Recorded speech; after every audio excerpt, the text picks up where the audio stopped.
Who votes Liberal around here? Nobody. No Liberal votes. You're out, son. You are out. That's some angry residents heckling the Australian Prime Minister this week. Even a firefighter refused to shake his hand. Scott Morrison's government is being criticised for not doing enough to fight climate change. But he's not the only world leader being asked to do more. Jane Fonda has a message for American politicians too, to protest climate change. The award-winning actress actually relocated to Washington and brought along a whole squad of Hollywood A-listers. But is her star power really what this movement needs? Jane Fonda was just 32 when she posed for her first mugshot back in 1970, raising her fist in defiance against the Vietnam War.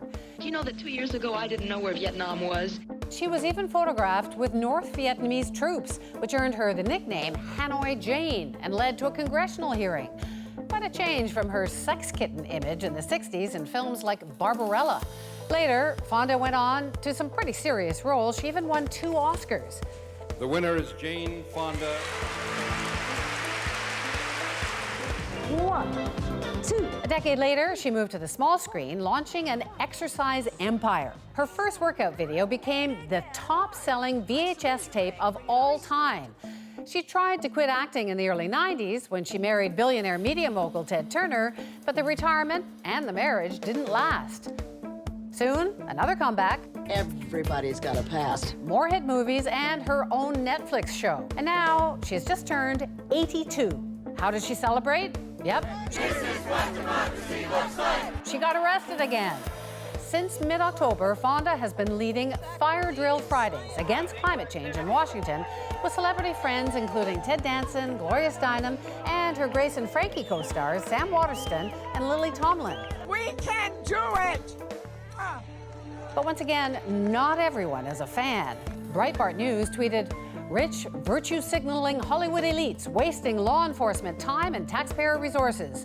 And then, of course, there's Trump's take. She always has the handcuffs on. Oh, man. She's waving to everybody with the handcuffs. Love her or hate her, Fonda is still using her star power, and people are still paying attention. Joining me now is KK Otteson from Washington. She recently wrote a book about activism and celebrity, and she interviewed Jane Fonda for the Washington Post. So, KK, we just saw Donald Trump basically suggesting that all this Jane Fonda getting arrested on the Hill is really just a big publicity stunt. What do you think? Is this about Jane Fonda, or is this about climate change? Oh, I think it's definitely about climate change. I think that isn't to say that it isn't to draw publicity, though, because I think that's part of the tactic is to draw attention to what's happening. And what she's actually done in her Fire Drill Fridays is combine the Friday action with a Thursday sort of seminar that teaches about different issues related to climate change and bringing in the experts. So I think it's definitely not just publicity, but part of the point is to get the word out and to draw attention and to get people talking about it. Some would argue that the focus should be on Greta Thunberg instead, and yet so much of it is on Jane Fonda. Well, I think that there's an enormous amount on Greta, and I think that, you know, many of the people who become activists, and I'm sure Greta has more attention than she wants on this, I think people want to draw attention to the issue, and they become the symbol for it, you know, and for better and for worse. They put themselves out there, they put their necks out there, and then they receive adulation for it, they receive attention for it, but of course they also receive a lot of negativity and, you know, their threats, death threats, all that sort of stuff. But can activism ever be harmful? I mean, we saw back in the 70s, she was called Hanoi Jane for seeming to pick a side on the Vietnam War. Yeah.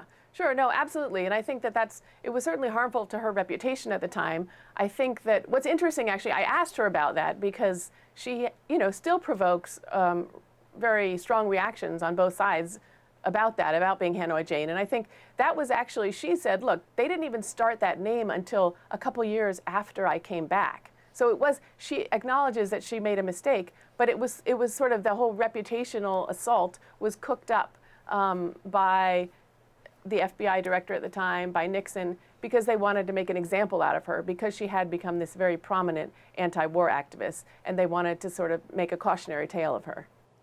A couple of years ago, Jane Fonda, she came to Alberta. She visited the oil sands there, and the premier at the time, Rachel Notley, who is leans left. She's very pro-fighting climate change. She basically said that Jane Fonda was tone deaf because she didn't realize or wasn't taking into account all the people who'd lost their jobs. So, I mean, sometimes there's pushback, there's backlash. Yeah, and I think that's appropriate. I mean, I think that what people are trying to do is draw attention to issues and create a healthy debate. I think that celebrities usually and should go in with people who know, who work in and day out on those issues. So with Greenpeace, with the indigenous groups around there. I think that's very important because, you know, those are the folks who are real experts on it. And you don't have to agree with them or not, but I think it's useful to shine a light on what they're doing and then have a debate about it, have a healthy debate about what's going on. It's been argued by some that activism is back in now. I mean, is Jane Fonda onto something? Is activism back in? I mean, I would say that it is. I know that, you know, I think that worldwide, certainly in the U.S., certainly, you know, all over the world, really, there's been a real resurgence. And I think it's interesting. One of the activists I interviewed talks about sort of every generation has their issues that they need to deal with.